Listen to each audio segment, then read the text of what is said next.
Welcome to the Big Bets on Campus podcast presented by BetMGM. This is our college baseball tournament preview. We're going to hit all 16 of the regionals, give you picks, sleepers, everything under the sun. And we wouldn't be able to do that without the special skills of one Collin Wilson. He's going to get into projected starters, park effects, every single element of these matchups, no stone left unturned. And please, if you're on the Action Network app, go ahead and check out his expansive preview of the first round here, which are the regionals for the audience who's coming over from college basketball or potentially college football. If you want to get a feel for where we are, there's regionals, there's super regionals, there's the College World Series. Think of this round as the round of 64 and 32. The winners here are going to advance on to the super regionals, which is the Sweet 16, and then the Elite Eight in Omaha is the College World Series. So, Collin, I'm going to kick it to you first. Are you just exhausted? Do you pass out passing the finish line here, going through the tape? Because I've heard that you wrote 7,000 words Yeah. previewing the regionals here. Is that true? Yeah, the poor editors at Action Network, specifically Pete Rudin, he is the man. This poor guy has to deal with how much I write about college football, and then he's not used to having the middle of May getting a 7,000 word file. But we've got 16 regionals, and there's a little bit of a secret with all of us that bet on college baseball.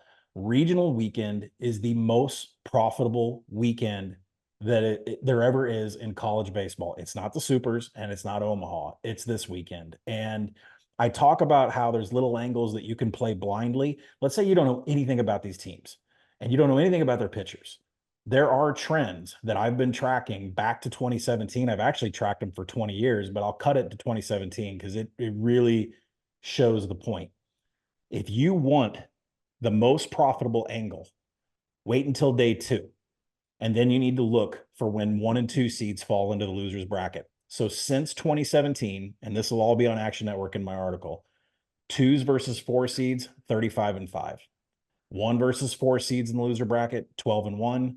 1 seeds versus 3 seeds, 9 and 1. We're talking an 87% minimum clip. So if you see a 1 and a 2 seed fall on Saturday, it is a banger. Set your alarms, get up at 5 a.m., see if your books have posted odds. 1 and 2 seeds are bangers against 3s and 4s on Saturday. So that's the angle that I keep talking about all season. But other than that, if you want to get into pitchers, the rest of this podcast is going to be perfect. All right, we promised you the 16 regions. Let's get it started here. We're going to start with the number one team in the country, the number one seed in this tournament. That's the Tennessee Volunteers. They're hosting in Knoxville. They're going to take on the 4 seed Northern Kentucky in that regional, that first game on Friday. The 2 versus the 3, Southern Miss against Indiana out of the Big Ten. And the odds to win this regional, Tennessee minus 280, Southern Miss plus 370, Indiana 7-1, and Northern Kentucky 50-1. So you can see very quickly the Tennessee Volunteers have been priced prohibitively, and you can get some really good numbers on these other teams if you're interested. The big question here is, can Tennessee be beaten? Well, the number one seed has a history that's absolutely riddled with early exits and failing to, win the College World Series, failing to even make it to Omaha. It is no guarantee that having that one next to your name can be all that helpful in this tournament. But there's a 3-pack of half teams, I'll go ahead and call them here in Knoxville, waiting to play them. Southern Miss has no power whatsoever. Northern Kentucky is going to get shelled. Their staff is not prepared for the bats that the Vols have. And Indiana's staff isn't all that much better than Northern Kentucky. So am I missing anything here, or is this one to kind of just back the chalk and go ahead and figure that they're probably going to go undefeated in this home regional? Well, Southern Miss is going to be the cool name for everybody that doesn't do their studying and do their homework because they always show up here. They're always in regionals and they're pesky. They're a really good club. The problem is the price. And when I first started my research, when all of the regional prices came out, I think we are sitting at minus 330, and that is rising on Tennessee. I think for all of these regionals, the favorites are going to rise. So if you like an underdog, play it safe. But the number's just not where it should be yet. And these, that we talk about we go from here on out, I've projected all the pitcher matchups, pitcher A, pitcher B, pitcher C, and then all of the matrices they could do against their opponents. When you look at Southern Miss with Nico Mazza or Billy Oldham, it doesn't matter if they take on Tennessee game one. They usually do like a Stamos Causey thing, and then they do a Drew Beam. It doesn't matter who they pitch against. They're going to be huge underdogs of at least minus 230, minus 240. The real series price here is minus 400. There's no reason to talk about the other two teams. Southern Miss is going to have an unbelievable weekend, which I don't think they have it in them because they only average 7 runs per game. And Christian Moore hits about 7 home runs per game for Tennessee. So The number should be Tennessee minus 400 for this regional. You want to just lay some money down, not have to sweat it, not have to worry about it. I think Tennessee is the one of all 16 that you could do that with. All right, the way that we're going to lay out the regionals here is how they pair up in the super regionals. So if Tennessee cruises through, say they go undefeated and they're hosting the super regionals, they're going to match off against the winner of the Greenville regional in North Carolina. That's ECU hosting. They're the 16 seed in this tournament. They're going to take on the 4 seed in Evansville right out of the gate. You also, though, have Wake Forest and VCU laying in wait in that 2-3 matchup. And the price here, maybe a little bit surprising. The favorite, even though they're on the road, is Wake Forest minus 125. ECU is at plus money at 170. Evansville 10-1 and VCU at 12-1. And listen, East Carolina, congrats on hosting a regional, but we're going to go full Ralph Wiggum style on this one. I'm in danger. This Wake Forest team being the 2 seed in this spot is a nightmare situation for the Pirates. They got Burns, they got Hartle, and they got a lineup that can pound the ball out of the ballpark. And even Evansville has this lineup, and I think they can put enough hits together to certainly throw a scare into ECU on Friday. And also, it's worth mentioning when you look at these mid-major teams and you think to yourself, it's just an ACC, SEC kind of tournament. Well, Evansville played 14 games against quad 1 and quad 2 teams. They didn't have a winning record in those games, but that's a lot of experience. So I don't think necessarily that the venue and the moment is going to be too big for the Aces. So that could be an interesting play on Friday in the first game as well. What are your thoughts on the Pirates? They were trying as hard as they could. They were hoping on Selection Monday, please get us a regional. And then their reward is Wake Forest as the 2 there. I was shocked this morning. Like when I really sat down and put the numbers together, I thought this would be a blowout by Wake Forest, considering what they have at the back end of the rotation with Josh Hartle. I thought that Wake Forest was going to run away with this number. Now in the market, Wake Forest is running away with the steam, with the dollars, with the money. I can see that. Got bad news for everybody. I was actually shocked that Saturday's projected matchup of Chase Burns versus Trey Savage of East Carolina should be lined at minus 110. I was a little bit shocked to find that out, but at the same time, Wake Forest, they average more runs per game, but the pitching isn't as well. The bullpen isn't as well. There's a lot of things that go into how you build a number, but Trey Savage of ECU versus Chase Burns of Wake Forest on Saturday is minus 110. For that reason alone, the series price is not correct. It should be minus 110 up and down, because there's a lot of other pitchers that East Carolina has, Ethan Norby, that would be favored over Josh Hartle of Wake Forest. This number is outrageous, and it's because there's a huge appetite for Wake Forest. Now, that doesn't say that Wake Forest isn't going to win this regional, but you're paying a huge premium and a huge tax. East Carolina plus 160, I will take that all day, because if this line, Chase Burns, Trey Savage on Saturday for Wake and East Carolina, is minus 110, there's your hedge spot. It's a perfect hedge spot. If you take plus 160 on East Carolina, you can lay minus 110 on Chase Burns. You can even lay it up to minus 150 if you don't get around the steam, because I'm sure that's what's going to happen. But I took East Carolina here. The number is just not right. And that's critical to keep in mind here. It's something you beat the drum on throughout the entire season. These numbers and also the disparity between books can be significant, and that's where the value is. All right, so we're going to go to the Lexington Regional now. The Wildcats were flirting with a number 1 overall seed in this tournament, which is kind of uncharted territory for them, but they come in as the 2 seed in this regional. They're going to take on Western Michigan on Friday, Indiana State facing Illinois on Friday as well. When you look at it, the Wildcats minus 155 to win on their home diamond. Indiana State, that had been battling after last year getting shafted. They should have hosted a regional. Instead, they had to go on the road because of a scheduling conflict. They're plus 260 in this spot. And then Illinois at 11-2 and Western Michigan at 18-1. I'm going to throw out my first pick here, and I want you to grade me honestly. I'm going to roll with the Sycamores. They're 10th in road RPI. They're just a solid team through and through when you look at all their advanced stats. They have a good staff. They have a good pen. Simon Gregerson is an effective closer. He has had some games where he's got pounded around, but he's also come in and closed the door on a whole bunch of teams this season. And they have a pair of tremendous power hitters in Mike Sears and Luis Hernandez. They bombed 45 home runs as a pair. They both slug over 700. And if I do take Indiana State plus 260, the hedge spot starts right on Friday night, because Illinois' Cooper Omans gets the start against them. And he won in their meeting this season against the Sycamores. He was absolutely lights out, pitched 6 innings, 10 Ks, 0 earned runs. So that to me is really where the Omans work starts for the Sycamores. But I like this number at just above plus 250. as a reminder, please shop around. There's some books that are close to 3-1. You obviously want to scoop that up with the Sycamores. What are your thoughts on Kentucky potentially getting bounced on their home diamond? Yeah, I mean, Kentucky is in a precarious position because they don't score enough runs. I mean, they've been great all season, but and they've I mean, when you get that number of wins through the SEC play, then you're obviously a real team, but at the same time, they don't score a whole bunch of runs here. They score 8.1 per game. Well, so does Indiana State and so does Illinois. So from an offensive perspective, there really isn't a huge advantage here for Kentucky. The price in this region is wrong too.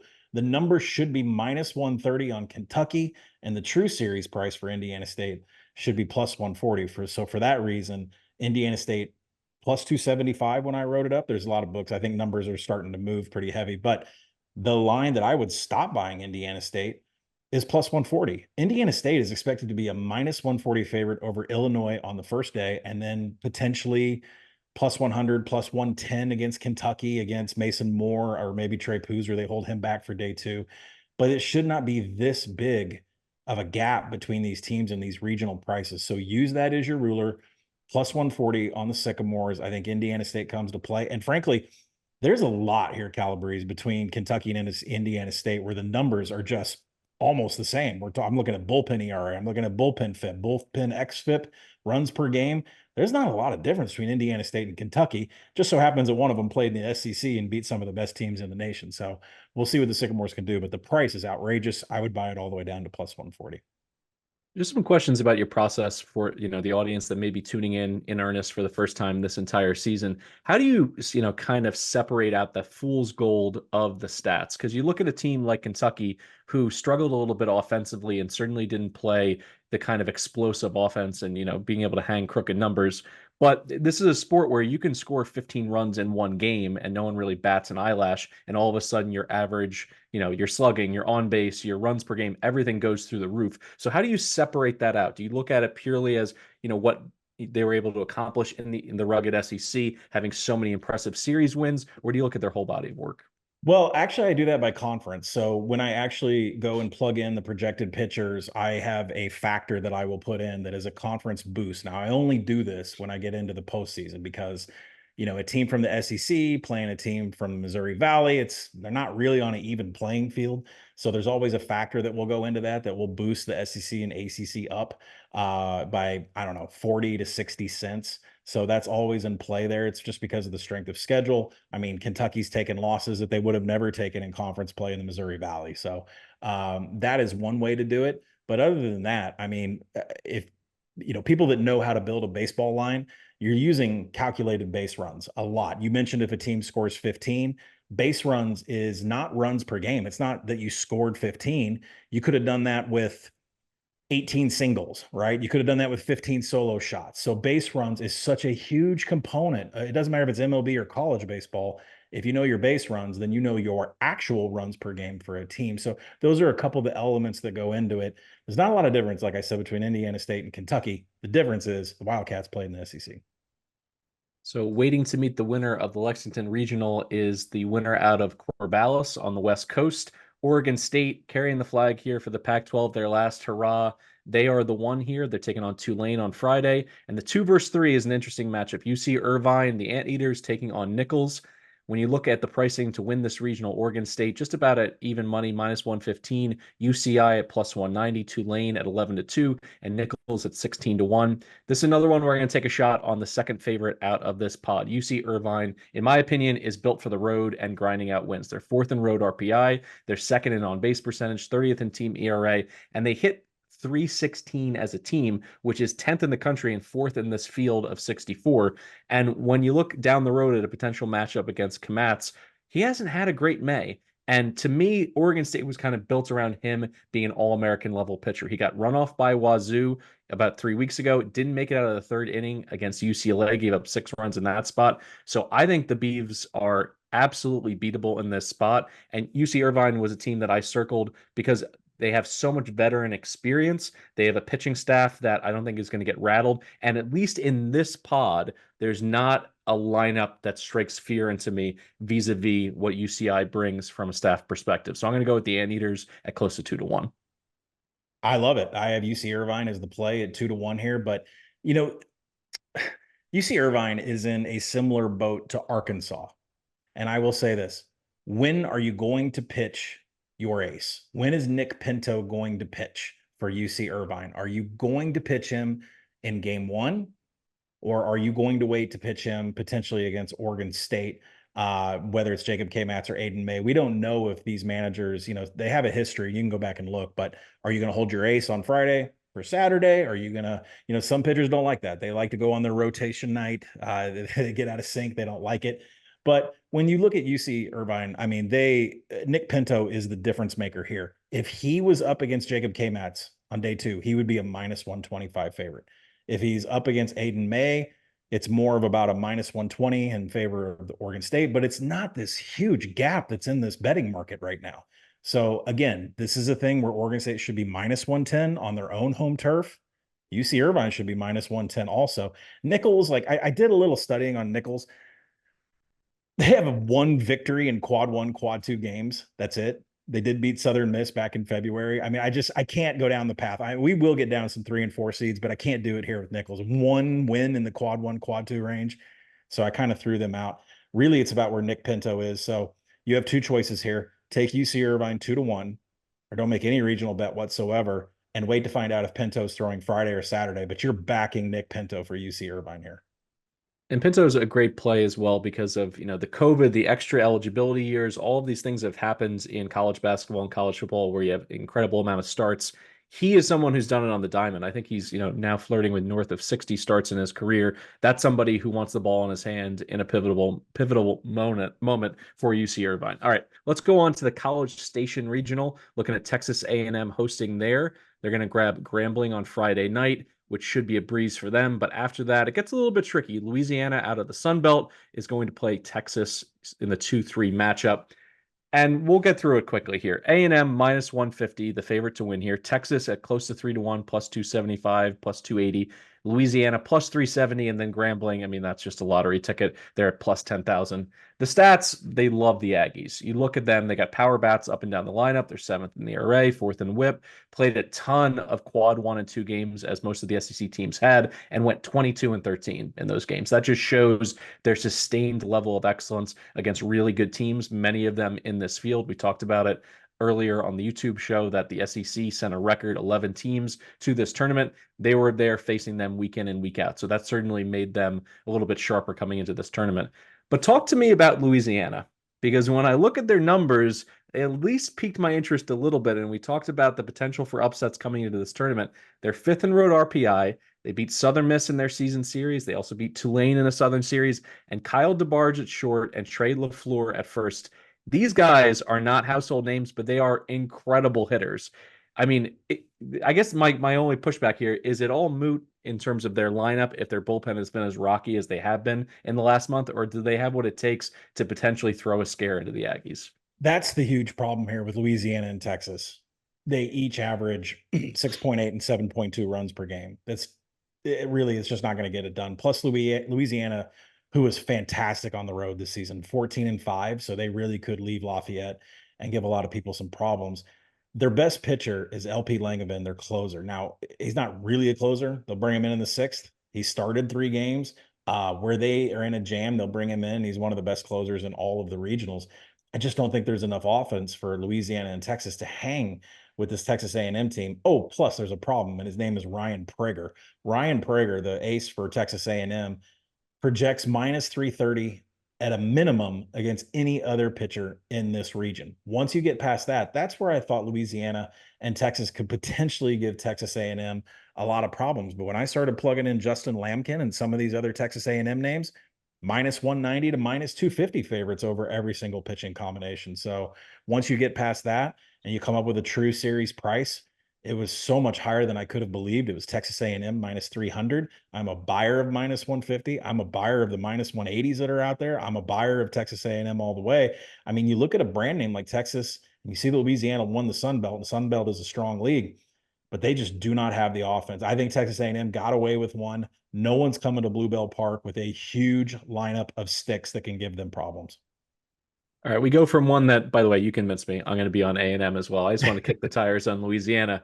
We go from College Station to Santa Barbara. Talk about a big culture shock between those two locations. This one, though, the 14 seed, the Gauchos, this is arguably the most fun pod in all the regionals, top to bottom. The 64 teams they're playing. This four pack, I think, are incredibly intriguing. UC Santa Barbara plus 135 to win here. The Toreros of San Diego plus 250. Oregon a matching plus 250. And then Fresno as the long shot as the four at 9 to 1. Anyone can win it because the top three teams are solid on the mound. San Diego and Oregon excelled on the road as well, 9th and 15th in road RPI, respectively. Fresno's nothing more than a speed bump, really, but even at 9 to 1, they at least compare to teams that we've already mentioned, like Grambling, at least have a better shot in terms of how they're viewed by odds makers. But I'm going to back it up here. I would argue that this is an interesting play to go with a unit each on San Diego and Oregon. And here's why. I think fading UC Santa Barbara, who has won 14 in a row, by the way. Like, there's a team that hasn't lost in May. Ryan Gallagher, Mike Gutierrez, they've been a great 1-2. And Gallagher avoids giving up extra base hits. He's incredibly skilled in this department. He's only given up 12 all season, and he's pitched almost 84 full innings. So that's incredible. But when I look at what San Diego brings to the table, you talked about them in our last podcast, as well as Oregon. There's just something about this pod, and I mean, obviously your eyes go to the favorite being plus money. I think there's something special potentially about the Toreros in particular, but also having watched a decent amount of Oregon State baseball, I caught their series against the Ducks. I think Oregon could put on a little bit of a run here, and I would argue this is the most wide open pod of all the regionals. Do you agree with that assessment, or does UCSB still offer value plus 135?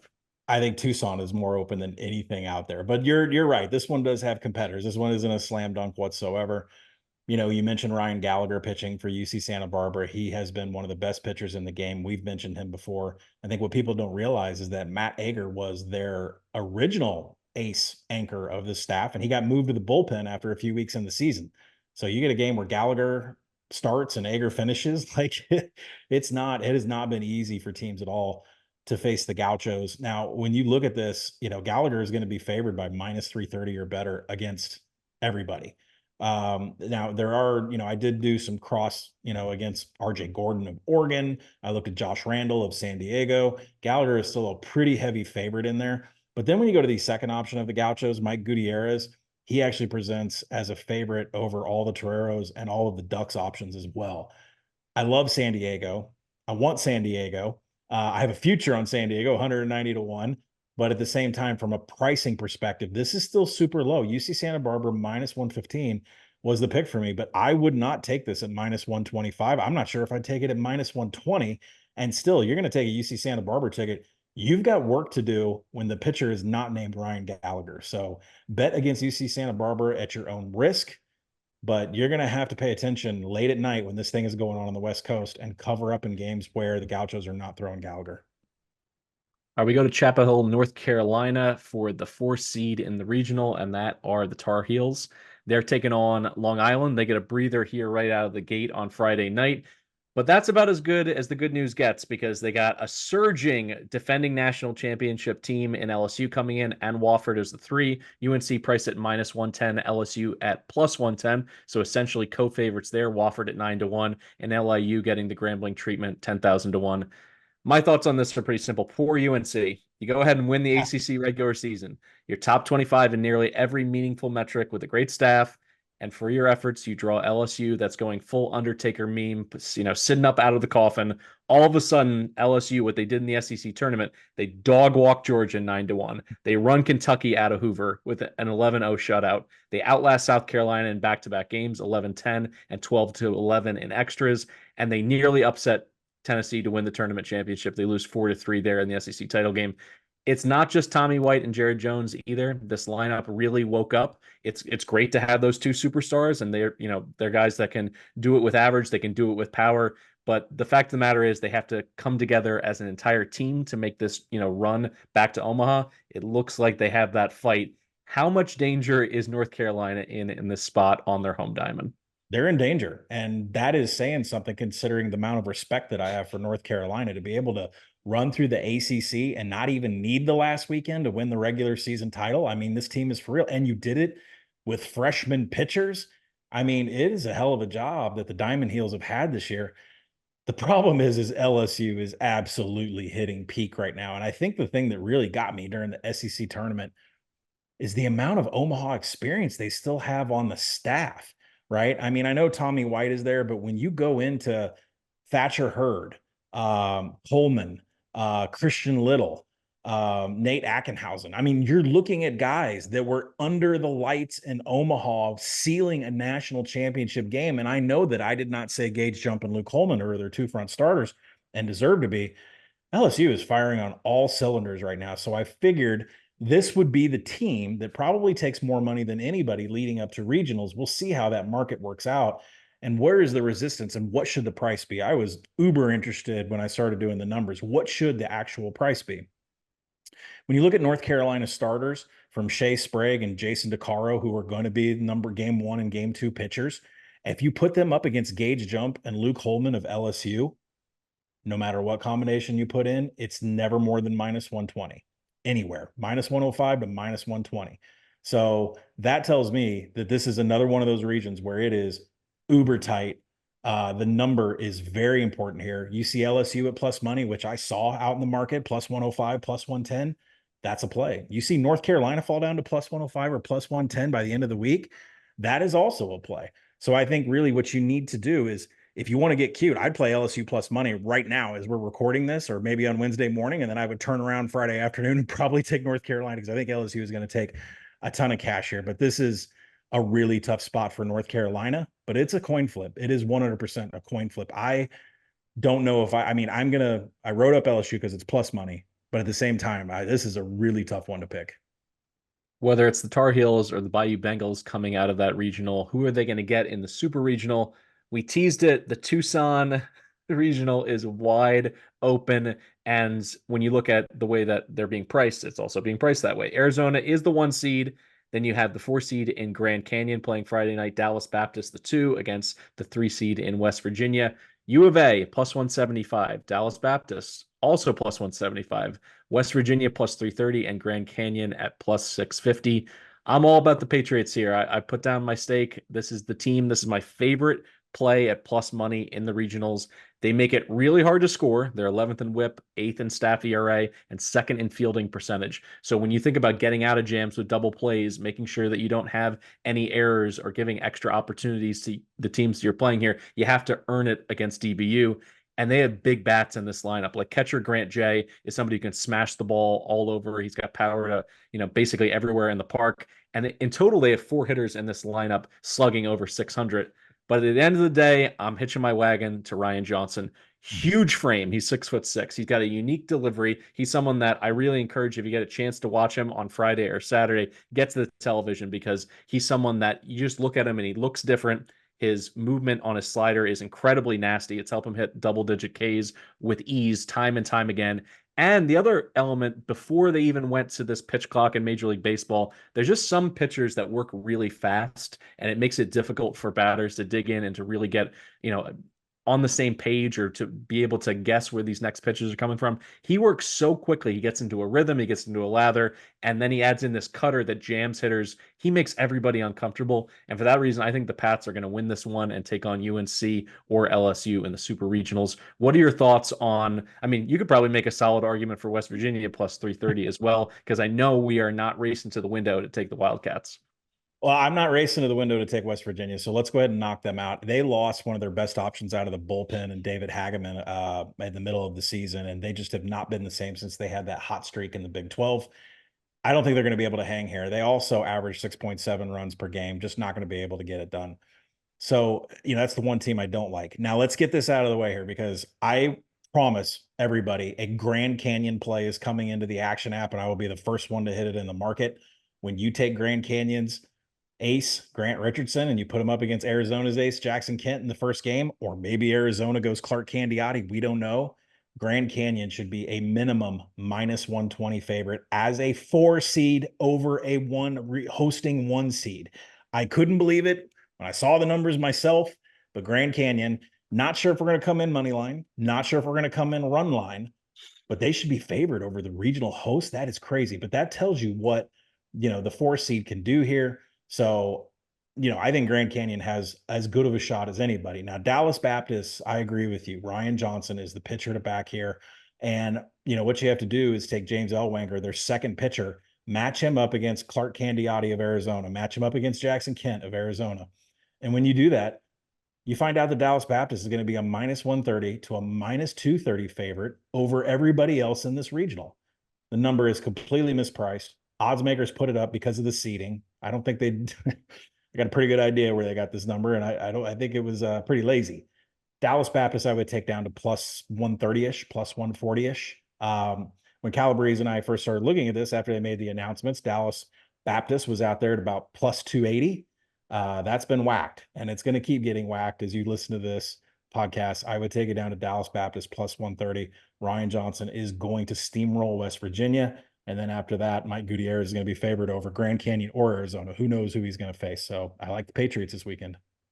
All right, we go from Dallas Baptist, hashtag champions for Christ, to your favorite team in the Fayetteville Regional.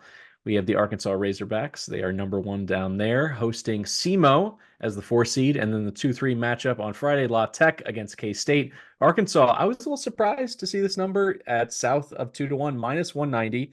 K-State plus 350, La Tech plus 450, and SEMO at a long shot at 25-1.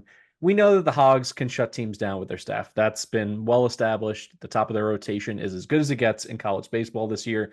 Can they score enough runs to win in Omaha? That's a question that we'll put on the shelf for later. I don't think it's going to really bite them in this regional, though, because when you look at La Tech and K-State, they do not have the pop to crack this Hogs pitching staff. And SEMO, who does have solid hitting numbers, their strength of schedule was putrid. They're 175th there. They played just 6 games against quad 1 and 2 competition. They went 2-4 there. This isn't, I won't go as far as say this is a free square, but this feels pretty close. And I'm just shocked by the number. I know that, there's issues potentially with a deep run and, winning in Omaha and, putting together something that's never happened in Fayetteville. The fan base is starved for this College World Series, but we'll get to that later. As it relates to this regional, I think they should be minus 300. Am I seeing this right? Yeah, you are seeing it right. And the thing is Arkansas got extremely lucky. They did not want a huge offensive lineup coming into Baum-Walker Stadium. They didn't want NC State. They didn't want some of these other 2 seeds that you see. I'm sorry, NC State, whatever. That's who we lost to a few years ago. They just did not need a power hitting 2 seed coming in there because they can be pushed around. Hagen Smith doesn't go the full 9. I mean, when he comes out, you can peck away at the bullpen. I mean, still, he gives up an earned run or 2.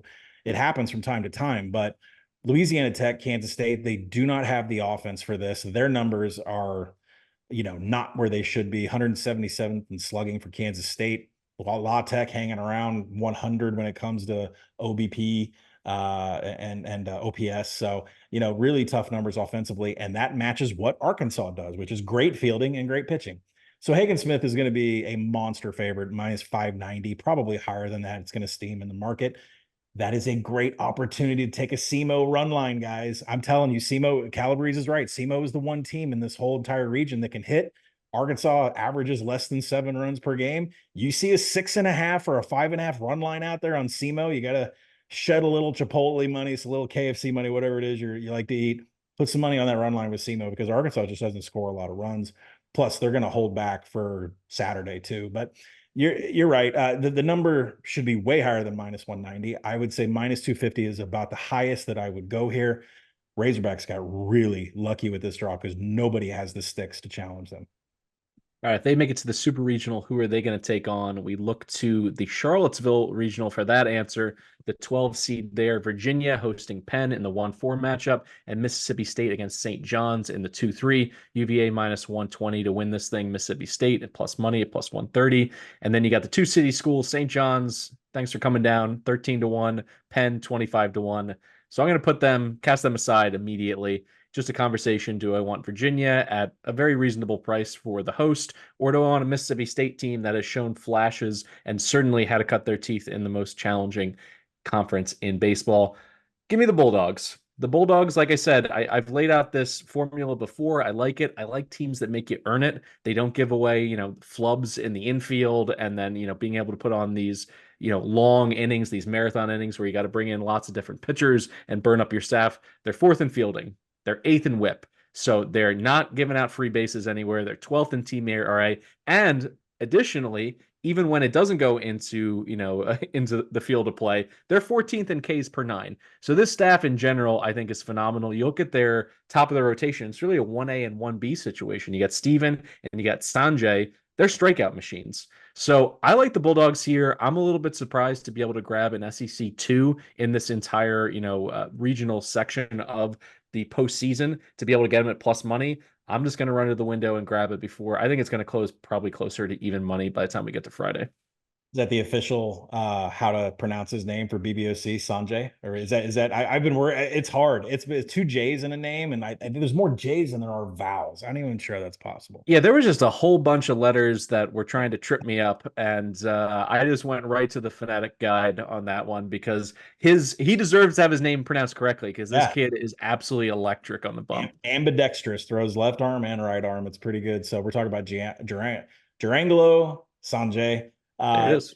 Listen, I wanted Mississippi State really bad. I thought this was going to be an auto bet. I know I have a futures ticket rumbling around in one of my accounts, so I've got to go probably cover that up because once I did the projections of the pitchers, it was all Virginia. And there is a serious problem here for Mississippi State. They have struggled on offense. Now, they came alive in Hoover a little bit, enough to challenge everybody, but they still have rankings outside the top 100 in so many important categories: home runs per nine, slugging, on base. They're just not there. Who's top 10 in all those categories? Virginia. Now, here's where it's important. Where are they playing this game? Disharoon Park. That is the biggest launch pad in all of college baseball. Their park factors number are leaps and bounds higher than any other region going on this weekend, higher than Stillwater, higher than a lot of other places. And so what you're going to have is an offense with instant pop in this park, because this is where Virginia just slams runs home like there's no tomorrow. You can't have a weak bullpen. Sorry, St. John's. Sorry, Penn. You can't have any deficiencies in your pitching whatsoever. And you got to score runs. I think it really comes down to the pitching matchups. Evan Blanco, Joe Savino, I project them both as minus 130 favorites against Carl Steven and Durangelo Sanjay. So, for that reason alone, Virginia plus 100 is the pick for the region. I want Mississippi State. I love the story. I love SEC teams. It's a national champion from a few years ago, but the numbers just aren't there for me. Virginia is gotten a little bit of disrespect, and I think it's odds makers too. They know that these SEC teams are going to draw a lot of money before first pitch.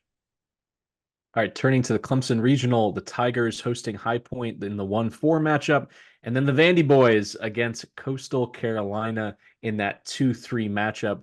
We look first at the numbers being hung by sportsbooks. Clemson plus 105 to win on their home diamond, Vandy plus 160, Coastal at 9-2, and then we get High Point at 35-1. When you look at the whole season, Vandy was outside the top 125 in homers, 175th in on base, and they were awful on the road, 197th in road RPI, a far cry from a very proud program that's been at the very top of this sport for so many years. But here's the thing, just like that LSU team, they got all the mojo working down the stretch. They won 4 of their last 5 away from home, including wins over Kentucky, Florida, Tennessee, and Mississippi State. I think that's why you see these numbers so close between Clemson and Vandy to win this regional. And then you got Coastal, who, to me, Coastal, when I look at their numbers, is the scene from Moneyball with Brad Pitt snapping his fingers at Jonah Hill. What do? They get on base. 17th in on base percentage. And despite being from the Sun Belt, which I think the casuals would say, it's a mid-major league, you can make some strong arguments that it's right up there, 3rd or 4th best baseball league in America. They had a 20th rated strength of schedule. So at that price, at 9-2, I think a flyer here is definitely in play. I'm probably going to throw a little bit of couch change. I think what you call a KFC, Little Caesars, whatever you got, throw a little bit of money on the shots. I think there's a chance that they get to a spot where potentially they control their destiny here. We'll see. That 2-3 matchup against Vandy, as I mentioned, the road RPI for the whole season was horrific for the Commodores, so I think it might be interesting to back a Sun Belt team there.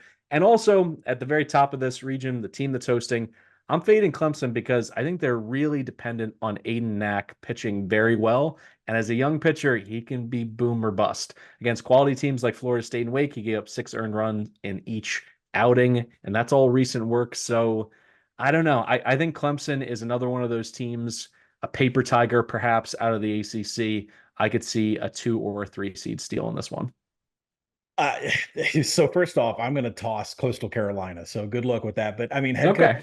Gary Gilmore he let everybody know he's the head coach. He let everybody know he was going into retirement. Coastal Carolina was the 7th seed, and they've been ice cold. They lost 9 straight games a couple of weeks ago, and they've been ice cold. They didn't do anything in the Sun Belt tournament. Somehow they got in this. I think it's because of what they've done in the past. But Gary Gilmore was retirement bound, and I believe like there was an interview that he cut where he was already on retirement, going on vacation. He thought Coastal season was over. Nope. You're gonna have to go play another weekend. You're gonna. Oh, by the way, you're gonna get Clemson and Vanderbilt. It's not very much fun. So listen, there's no angle that I have on Coastal Carolina from a numbers perspective. Riley Eichhoff would be favored a little bit over Vanderbilt if they throw Bryce Cunningham. We'll see what the pitching matchup is going to be there. So that was one reason why Vanderbilt's odds, true price to win this, is a little bit less, because they have to start off with Coastal Carolina, as to where Clemson gets High Point, which is going to be absolutely nothing. When you look at Clemson and Vanderbilt in a vacuum by themselves, it is a complete coin flip, -110, except for one pitcher that you've already named, and that was Aiden Kanak. He has been the most fantastic pitcher on all of Clemson's staff. He is a freshman, but if it's Ethan Darden, if it's Tristan Smith, and they're going up against, anyone that Vanderbilt has, it's a complete coin flip. When Aiden Kanak is in there, it's more like -160. So the true price for Clemson is a 56% chance that they win this region, which correlates to -130. So if you're into numbers and you want to make sure that you have true value, Clemson -110 is the play, but I can't say that it has a ton of value, because -130 is the true number here. At the same time, what you're going to do is you're going to buy that Clemson ticket -110. And then when Aiden Kanak pitches on probably Saturday, I really doubt they pitch him against High Point. They'll probably save him for their biggest game. Again, that is a place where you're going to be able to take the other side. There's a lot of opportunity to take numbers now on Wednesday and come on the other side on Saturday when they face the other team's ace. This next one, I hope that we are aligned. We're going to Stillwater. The winner here is going to play, whether that's Clemson or Vandy out of the 6th region in Clemson. So let's look at the teams in Stillwater. We got Oklahoma State hosting at O'Brate Stadium. They're taking on Niagara, who's 45-1 to win this region. So thanks for coming out, Purple Eagles. The 2-3 matchup, Nebraska, Florida. When you look at the pricing overall, even money on the Pokes on their home diamond. But the Florida Gators +175, they snuck into the tournament. Is it going to be a situation where that top 10 talent, because that's how everyone was framing them, back in January, does it finally all come together? And in a park where balls are going to be flying out over the fence, is this the kind of, park factor to be able to add into a Florida team that needs confidence? They get that early win on Friday. Is that a springboard to them winning this regional outright? What are your thoughts? Oh, and finally, Nebraska +390. It's just not a team that I necessarily like in terms of their advanced stats, but I want to give the Cornhuskers their due. They are the 2 seed here, but it is flipped in terms of the pecking order from sportsbooks to win the regional. Well, Calabrese, let's throw a little love on college football. You know how sometimes we like Toledo because they're the best in the MAC. We can see in the numbers. We can see in the direction of the team. We love everything that's going on. And this is who's going to win the game. And it should be a slam dunk. That's kind of how I feel about this region. But then again, they show up and DeQuan Finn has 6 turnovers and boom, you lose to Bowling Green, right? That's kind of how I feel here, because there's no numbers that I can put on paper that say Florida has any chance whatsoever of winning this regional. Their pitching metrics are so bad as a staff. They have guys that are hovering around 7 and 8 with ERA, FIP, and XFIP. It blows all the numbers away. I don't care if I give it the SEC boost. I can't get them within +140 in any certain matchup against Oklahoma State or Nebraska. So I had a really hard time making a case for Florida. But it's one of those things where you just see it, Calabrese. It's I know Florida is going to be lethal here. I know Jack Caglione is going to have 8 home runs this weekend. I know they're going to put up 15 a game. But from a mathematical perspective, their pitching has been so bad, it takes them out of it, which says that Oklahoma State -110 should be the pick here. Their true odds sit at about 56%. Again, that's -130 for a series price. But I think there's going to be, to me, this is a region where I don't want to take someone pre-regional. I just want to bet overs. I just want to bet overs. And you know what? I'll see who the pitching matchups are. Now, from a pitching matchup perspective, Sam Garcia, Brian Holiday will be -140 or better over anybody on Florida. and Nebraska staff, and that includes Brett Sears, who is fantastic for the Cornhuskers, but he's going to be an underdog if he makes it to game 2 against Oklahoma State. So Oklahoma State's the official play, but at the same time, I have a feeling about Florida. O'Brate Stadium, the ball is just going to fly out of there. Florida has the 7th in the nation in homers per game. I mean, they're just going to tear the cover off the ball. They're going to be able to hit it to Arkansas. So, math says Oklahoma State. My eyeballs say Florida is going to cash a lot of overs and probably win this region. Just for our audience, so they don't get sticker shock when they do see these totals come out, say it's the number 2 pitcher for Oklahoma State and for Florida. What is a total like that going to settle in at? I think it's going to open 16.5 and get up to 18. I mean, if everybody listening has not like watched an Oklahoma State regional in the past, Arkansas and Missouri State played there a couple of years ago, and I believe everybody scored 20 runs. Like every game had 40 runs. I mean, it's the most unbelievable thing I've ever seen. And some of these pitching staffs, I mean, Florida's pitching staff could definitely give up 3 touchdowns. So I mean, this is gonna be a lot of fun to watch. Not really hot on saying take Oklahoma State, because that's the math. Just take a lot of overs and let's bet game to game and keep your eyes open in the app. All right, we'll stay in the SEC with the Georgia Bulldogs being a major beneficiary of a top 8 seed. They're the 7 here in the regional rounds. They're taking on Army, I should say, as the 4 in the 1-4 matchup. Then 2-3 on Friday as well. Georgia Tech against UNC Wilmington. When you look at the pricing for the regional, UGA -125, Georgia Tech +250, UNC Wilmington at just about 4-1, and Army as the long shot at 25-1. As I mentioned, no team was basically exhaling harder than the Bulldogs. They wanted a chance to be able to stay on their home field all the way through super regionals, and now they can do it at Foley Field, and it's a serious advantage for them because you just look at their home record. They're 29-5 at home. That's incredible. And they're the only team, that in my estimation, when you look at who they're going to pair up with here, is there any team that can hit with the Bulldogs? Georgia Tech can. But the Yellow Jackets are outside of the top 200 in staff ERA. That is so ideal for the Bulldogs in this spot. They walk far too many batters. So when I look at the lineup and the way they bomb the ball out of Foley Field, I think Georgia is a really safe bet here at -125. I'd probably play it up to -175.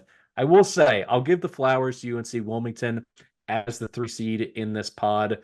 They have nice wins over Wake. They beat North Carolina State twice. They beat Coastal. They beat, College of Charleston, who everybody was crying their eyes out for them. They probably should have been in the field. And they did that in back-to-back games entering this tournament. So when I look at them offensively, I worry about them potentially keeping pace in a head-to-head matchup with Georgia. But if it's, the Bulldogs and the Seahawks as the last 2, wouldn't be shocked. But yeah, I think the offense will be there undoing 133rd in on-base percentage, 117th in slugging. They are far outside of UGA's weight class in that regard. -125. Explain this to me, because there have been long stretches in this season where I've thought to myself, is Georgia the best team in America? Yeah, I kind of think they are too. I mean, let's give the props to UNC Wilmington. Good job, good season. Let's give some props to Georgia Tech. Great hitting, horrible pitching. Your seasons are over. Football teams don't come into Sanford Stadium and push Georgia around, and baseball teams don't come in to Athens and out-hit the Georgia Bulldogs. So the correct price in this, because Georgia projects -160 to -280, whether it's Colton Smith or anybody else on their staff against UNC Wilmington or Georgia Tech's pitchers. Man, I can't even talk about how bad Georgia Tech's pitchers are. The correct series price here is about 65% that Georgia's going to take this. That correlates to -190. Go out there, grab your Georgia regionals. Calabrese says -125. I'm staring at 2 books. I got -150. I think this is one that is going to take off. But who is out hitting them? And if Georgia Tech, let's say there's some sort of 14-13 game that they're involved in with Georgia Tech, they don't have the bullpen to ever stop Georgia here whatsoever. So maybe they get maybe the Bulldogs get a game stolen from them, but you're going to have to do that twice. That's another thing too. Bullpen management is monster this weekend. Sometimes you'll see plays come in on the app, and I will mention the closer's already up to 130 pitches this weekend. He is not available whatsoever. So keep your eyes on this one. Also, live betting. I think this is a place where you want to live bet. You see a game in the second or third inning that involves Georgia Tech or Georgia, and the score is like 2-0. Fire on the over live. I mean, Georgia Tech, the Yellow Jackets bullpen is so bad. They hit very well. So does Georgia. So that's a little bit of advice, but yeah, Georgia all the way here. Get all the money you can. I think minus 190 is the stopping point for where their value is. So the question is, who should be booking their super regional stay at hotels in the Athens area? We look at the Raleigh regional, NC State hosting. They're taking on Bryant in the 1-4 matchup. The 2 versus the 3 is South Carolina against James Madison. The Gamecocks are the favorite to win this one at just about even money. NC State at plus 125, James Madison 6-1, and then Bryant as the long shot at 20-1. Talk to me a bit about the Dukes. I know we've mentioned the Sun Belt up and down in this podcast and the podcast leading up to this event. And you said that you were going to pull the trigger, at least in some spots, on some Sun Belt teams. Coastal Carolina was not one of them. As the Dukes spiced, done enough to basically entice you for a spot play on them here? Oh, I desperately, desperately wanted Troy to make it into the postseason. I'm sure some Southern Miss money is going to come flying out there. I will not be betting on James Madison. They posted a 9-15 record on the road this season. Their very first road win was at Arkansas. I think that was probably the coldest day ever here in the state. I think it was like 40 degrees. But James Madison did get a win there, and they covered the run line. I think James Madison is going to be great at covering run lines. I don't think they're going to get any wins here.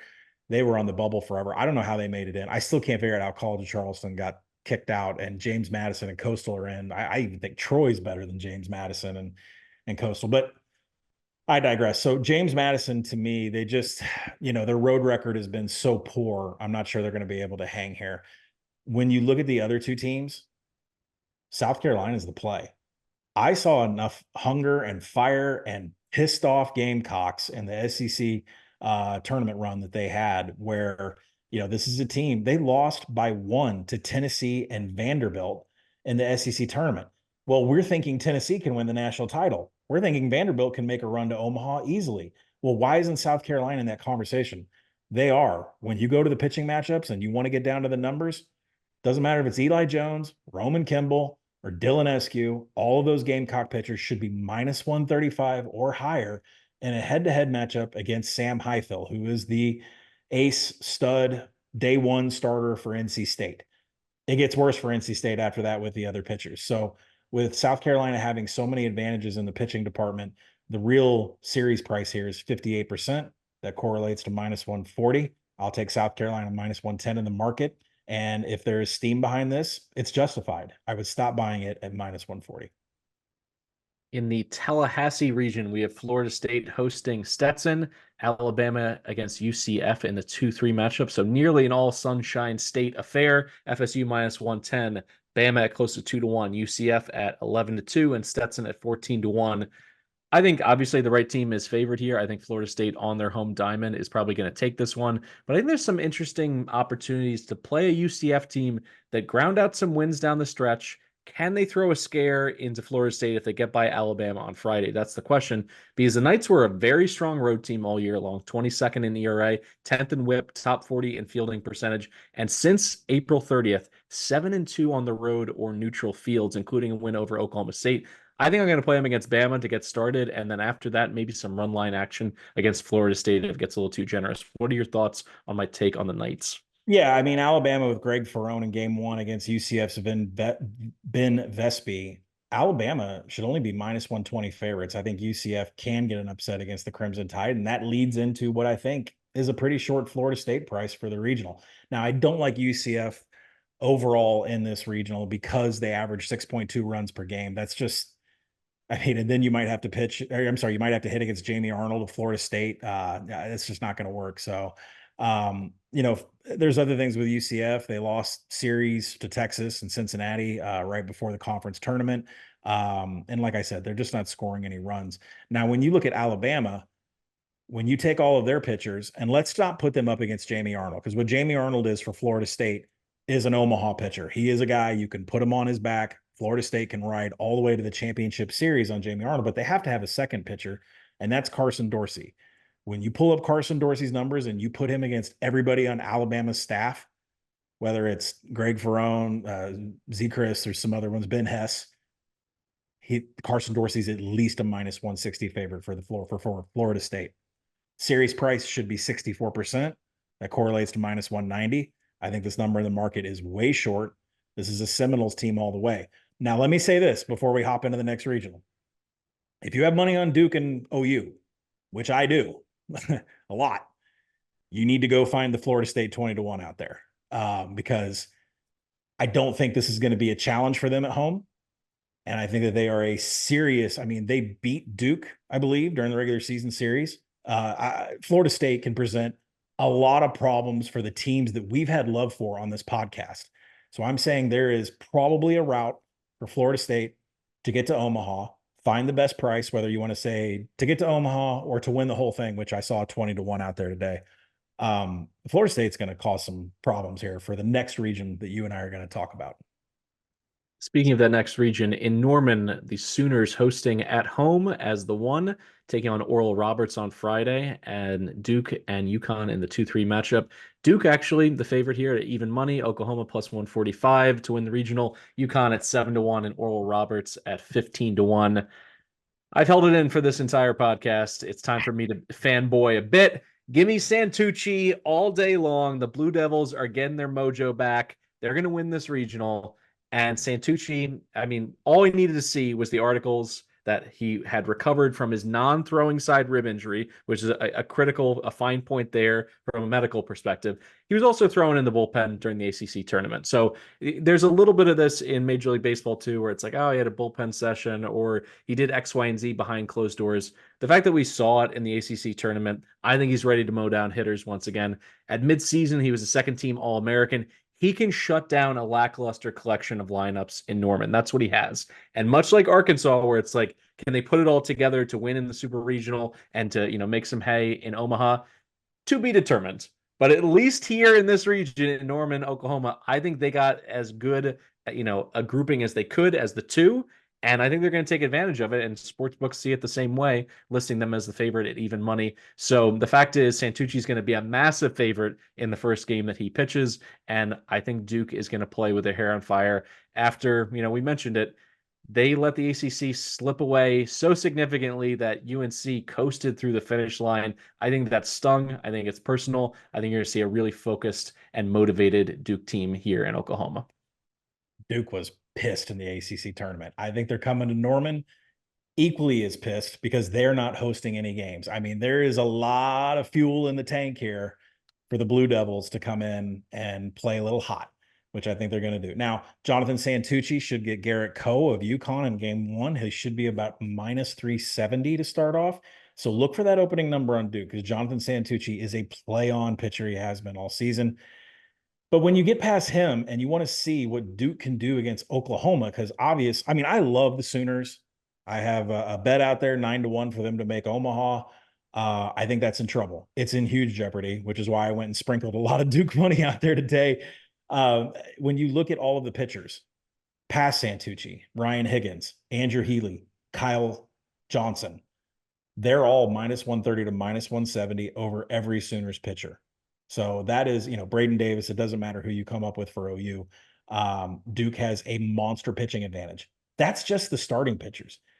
I would contend that this is probably the best bullpen in Division I baseball. Everyone. And I'm not just talking the closer, right? I'm not just talking Charlie Bielenson, who can come in at any time and shut you down. I'm talking about the guy that's 5th, 6th, 7th string in the bullpen. Like they are better than anybody else's 5th, 6th, 7th string in the bullpen. So Duke's got enough pitching. We saw this past week in the ACC tournament. They definitely have enough hitting.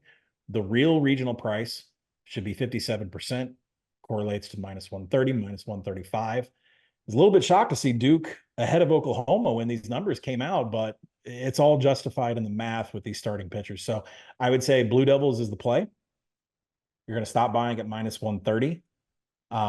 And I don't think they're going to lose a game, Calabrese. I don't think OU is going to be able to snag one. So I wouldn't sit around and try to be cute and say, I'll just wait till game 2. I think Duke, I'm trying not to have recency bias, right? Because what they did in the ACC tournament, like they were just looked like a bunch of Terminators out there on the field, just taking care of business. The last thing I'll say about this region, yes, Oral Roberts is in it. Yes, if you follow along the Action Network, We were all over Oral Roberts last year. They made us a lot of money in that run to Omaha. There will be $0, 0 cents played on Oral Roberts, who won the summit. It's amazing to me that this team is 289th in RPI when there's only 304 teams. Pretty impressive that the praying hands of Oral Roberts is in the postseason. But no, we won't be playing them at all. Duke all the way here. A reminder to our audience that if you want to go even deeper into the mind of Collin Wilson when it comes to college baseball, 7,000 words await you in the Action Network app. A deep dive into every single regional, the pitching matchups, the park factors, the momentum, the health to be taken into account for these pitching staffs, who's getting healthy, who's playing better at the right time, because there is some bias with who's ranked higher or who has the higher seed or who's playing on their home diamonds.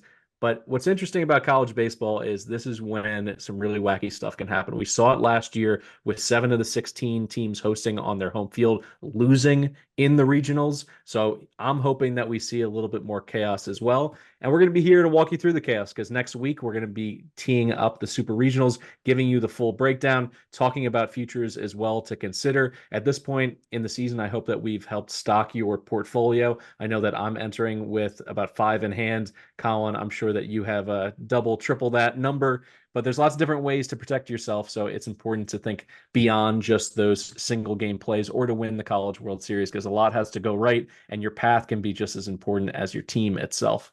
So for Collin Wilson, I'm Mike Calabrese. This has been the Big Bets on Campus podcast presented by BetMGM. A reminder to our audience, please drop us a 5-star review, comment on YouTube as well, wherever you get your podcasts, over on TikTok. And we're still giving out more swag, more merchandise. I just gave out a $10 future on Dallas Baptist at 66-1 to win the national title. All it took was a 5-star review. We don't even care what you say. Just go in there, hit a 5-star review, borrow it from a friend, your girlfriend, your mother, whoever. We're trying to get closer to 1,000 reviews on our Apple feed as well, which would be really great in terms of our reach and our exposure. We couldn't do it without you guys listening, so we really, really appreciate it. All right, thanks so much. Enjoy the action starting Friday night.